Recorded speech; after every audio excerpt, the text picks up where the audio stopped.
il y a des versets bibliques qui, quand tu les lis, ressemblent à un coup de pub ou un grand coup de marketing de notre Dieu. Et à un moment, tu te demandes, est-ce que c'est vrai ce qui est écrit là devant toi? Lisons par exemple le psaume 1er.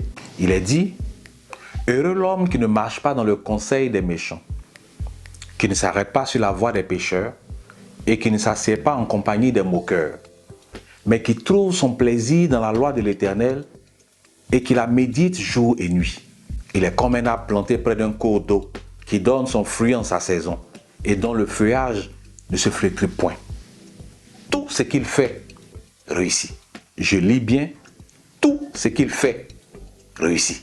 La première fois que j'ai lu ces paroles, je me suis dit, mais attends, est-ce que Dieu il dit ça pour nous attirer ou est-ce que c'est vraiment vrai? Et cette même pensée de Dieu revient dans d'autres livres de la Bible. Si nous prenons par exemple le livre de Josué au chapitre 1, à partir du verset 8, il est dit que ce livre de la loi ne s'éloigne point de ta bouche.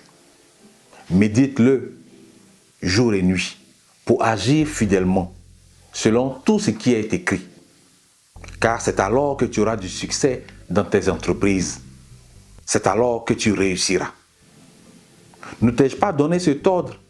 Fortifie-toi et prends courage. C'est au verset 9. Ne t'effraie point et ne t'épouvante point, car l'Éternel ton Dieu est avec toi dans tout ce que tu entreprendras.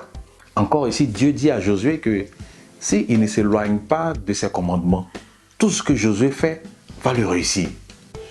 Waouh! Est-ce vrai ça? Est-ce vrai que tout ce que nous allons faire va nous réussir si nous suivons les ordres, les recommandations, les principes divins?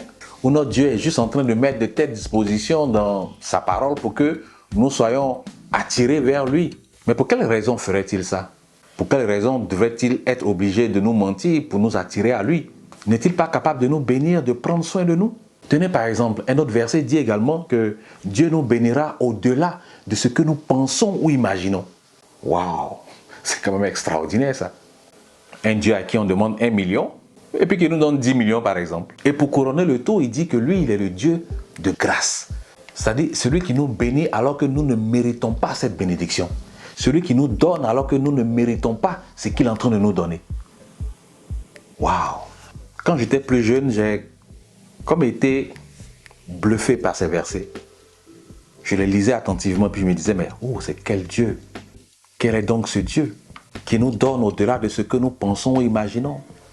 Qui nous donne alors que nous ne méritons même pas? On est tellement habitué à la méchanceté autour de nous et à ce qu'on nous rabâche à tout moment qu'on ne nous donnera que ce que nous méritons. Que quand tu rencontres un Dieu qui te dit qu'il va te bénir au-delà de ce que tu penses ou imagines, un Dieu qui te dit que sa grâce va t'accompagner, oui, ça semble dépasser notre intelligence, ça semble dépasser notre entendement.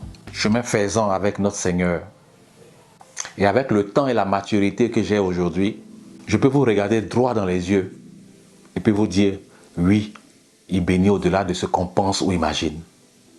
Oui, si tu lis attentivement sa parole jour et nuit, si tu la médites, tu seras comme un arbre planté auprès d'un cours d'eau, dont le feuillage ne va pas flétrir, et tu donneras tes fruits en sa saison. Si tu suis ses lois, si tu suis ses commandements, tout ce que tu fais va te réussir. Notre Dieu n'est pas un homme pour mentir. Et il est le Dieu qui a fait toutes choses. Il n'a aucune raison de nous mentir ou de pouvoir mettre certaines choses devant nous pour nous attirer. Nous sommes ses enfants. Il veut notre bien, il veut notre réussite. Et c'est lui qui, tout au long de sa parole, continue de nous inviter à nous réconcilier avec lui, à faire la paix avec lui. C'est un Dieu formidable, admirable. Ses conseils sont des conseils sûrs, des conseils avisés. Oui, c'est normal parce que c'est lui qui a tout fait, c'est lui qui nous a créés. Il connaît notre mode de fonctionnement. C'est comme si tu achètes un produit et puis tu as la notice. Donc, il a la notice des hommes que nous sommes. Il a la notice du monde entier. Donc, tous les conseils qu'il donne sont des conseils avisés, des conseils justes. Il sait comment tout fonctionne. Il peut donc dire à Josué, sans risque de se tromper, que ce livre de la loi ne s'éloigne point de ta bouche. Médite-le jour et nuit pour agir fidèlement selon tout ce qui est écrit. Car c'est alors que tu auras du succès dans tes entreprises et alors tu réussiras.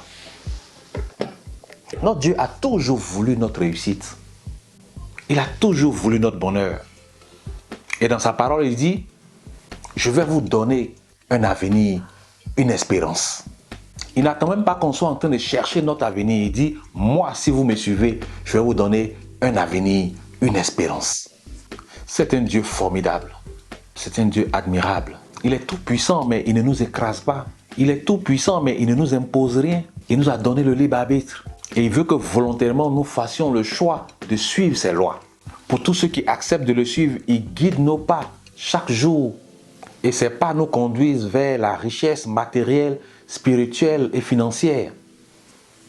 Il ne fait rien qui ne soit pas dans notre intérêt. Même son Fils unique qu'il donne à la croix, c'est dans notre intérêt. Et il le dit dans sa parole qu'il fait toutes choses pour notre profit. Il dit, je vous enseigne pour votre profit. En méditant et en réfléchissant à sa parole tous les jours, je me suis rendu compte de combien de fois Dieu est bon pour nous, les humains, pour nous, ses enfants. De combien de fois il prend soin de nous. C'est à juste titre qu'il dit que seuls les insensés disent qu'il n'y a point de Dieu. C'est comme si les insensés refusaient le bonheur. Et c'est vraiment insensé de refuser le bonheur. C'est insensé de refuser la joie, de refuser la tranquillité, la paix, de refuser l'amour.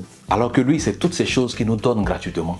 J'espère pour vous que vous n'attendrez pas qu'il soit trop tard pour comprendre que l'Éternel est bon. Qu'il sera bon pour vous aujourd'hui, demain et éternellement. Et que tous les jours, il faut faire des efforts pour resserrer nos liens avec lui et pour avoir une relation personnelle et durable avec lui. Je prie que sa paix, la paix qui vient d'en haut, et que la grâce de Dieu vous accompagne tous les jours de votre vie, vous et votre famille, aujourd'hui, demain et éternellement. Au nom puissant de notre Seigneur Jésus-Christ. Shalom.